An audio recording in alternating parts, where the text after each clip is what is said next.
Hi everyone, this is Mingyan from Team 58. In the next several minutes, I will talk about Connect for Master. There will be 4 parts. So project goals. My application Connect 4 Master is a web application that allows users to play Connect 4 against an AI, which is built on top of an alpha-beta pruning model. There are 2 modes, easy and hard. There are some basic functionalities. The user is able to sign up and log in, and there is also a stats page so that the user can view their gaming history. And there is also a leaderboard page so that users can see who is the best player. There is also an admin page which is viewable only to the admin. And on the right hand side is a screenshot of the Connect 4 homepage. And I've used 4 software components. The first one is API interfaces. So the endpoints are implemented in the REST way because it is lightweight and straightforward, very easy to understand. And when it comes to database, I use the MongoDB Atlas Cloud. It is a cloud database that comes with a free tier. The reason I ended up using a NoSQL database is that I could not decide on my data schema at the beginning. So I thought a NoSQL database would provide me with more flexibility to change as I go. And for storage, I used Google Cloud Storage. I created a bucket to store the board when a game ends. And the entire application is hosted on a GCP virtual machine. I also reserved a static external IP so that the IP address can remain fixed and does not change every time. And this is the architectural diagram. The user interacts with the front end, which is implemented with React.js. Also, my AI logic resides in the play component at the front end. And the front end communicates with the back end through REST APIs.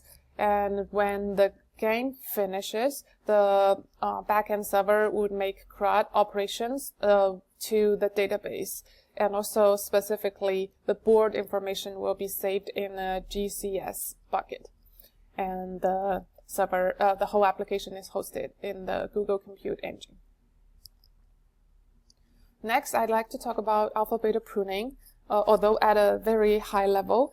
So it is an adversarial search algorithm used commonly for machine playing of 2-player games such as tic-tac-toe, Connect 4, or chess.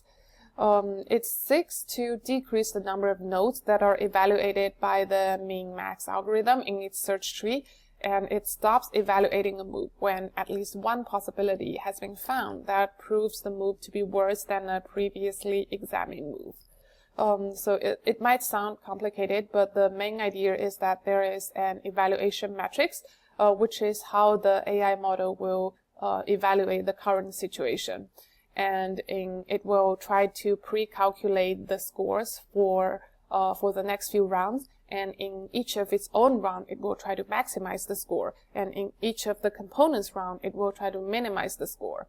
So, and then whenever a branch's score reaches goes below a threshold, it will stop searching in that branch, so that at the end the search space is greatly reduced. And my tuning here is mostly focused on the evaluation metrics, and I specifically put the focus on defense instead of attack, because I figure that in this way the AI model could survive more rounds. And also, I found that who goes first is quite important because you are more likely to win if you go first. So in the easy mode, the user is more likely to go first. And testing and debugging. So the front end is very easy because you get what you see. You see what you get. And for the back end endpoints, I use the Thunder client to test all the endpoints. And I would say a majority of my effort is spent on tuning the AI's performance. I really played a lot of games in order to get the most optimal evaluation metrics and also debug my whole logic. And for deployment, I asked a few friends to try to access it and also play the game for me. Next is the demo. So let's look at the application. So as you can see, this is my VM instance. This is the fixed external IP. I've already started it. And this is my application. I'm using port 5100. So let's, I can show you the register page. Let me just log in with my admin account.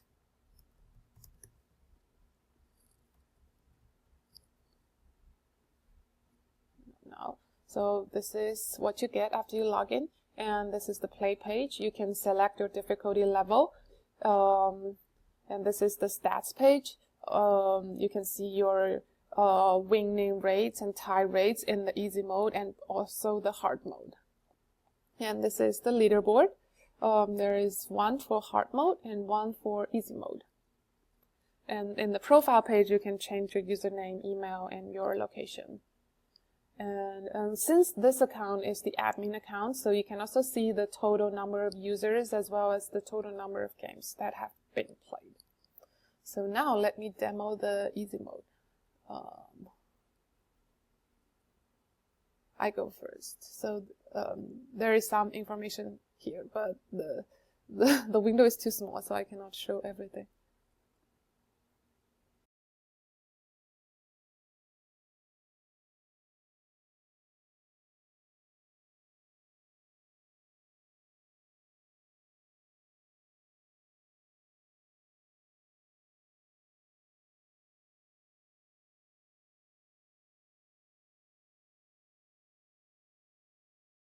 Okay, AI wins, so it will say that AI wins, and then you can restart the game.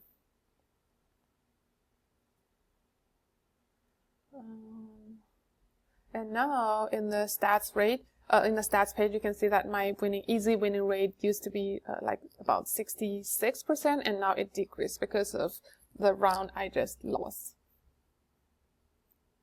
Yeah, that's for the demo. Oh, and also log out. Yes, logging out. And go back to the presentation.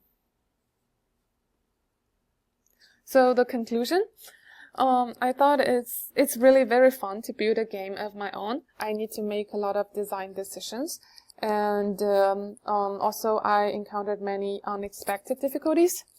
There are definitely many things that could be improved in the future. For example, the evaluation metrics for the AI could be better optimized, and also the AI logic might not need to reside in the front-end components, and also how the board is saved. Right now the board is a 2D array of strings of either yellow or red.